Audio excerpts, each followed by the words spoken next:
Summer's not over just yet, but fall allergy season is here. Dr. David Rizzuko with Priority Health is here to talk about this fall's allergy forecast and offer tips on managing seasonal allergies. Dr. Rizzuko, thank you for joining us. My pleasure. Thank you for having me. A lot of people think spring's the worst time for allergies. Why do symptoms tend to spike in Michigan during mid to late August? Yeah, so it's environmental allergies that we talk that do have a seasonal variability. In springtime, yes, is more the pollens from trees and some of the grasses. But this time of year, we've got the ragweed and the goldenrod. And then as we move farther into fall, it's some of the mold spores that give people the environmental allergies.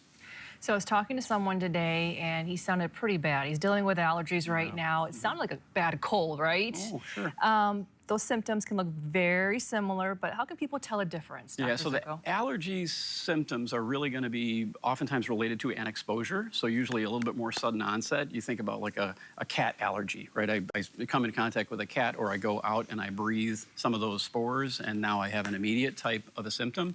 Lots of drippies and sneezies. That's mostly clear type stuff, whereas a cold maybe a little bit more gradual and then more infectious process. So they're going to be a little bit maybe purulent discharge or milky, cloudy kind of rhinorrhea. Fever would be associated with it. So more of those type infectious symptoms.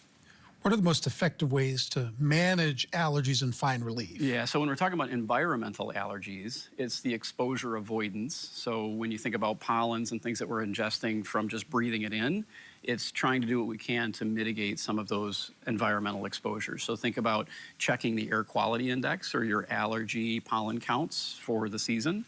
Thinking about doing things in the home to maybe kind of keep the windows shut, so leaving windows open at nighttime because those allergens are coming in. And then thinking about even the clothes, because if you're outside and those allergens follow you in, you know, laundering the clothes may be something that will continue to spike your own personal symptoms. And then there's a host of other over-the-counter medications that we can use, whether or not they're oral antihistamines or decongestants, or even intranasal sprays, either those be steroids or decongestants antihistamines.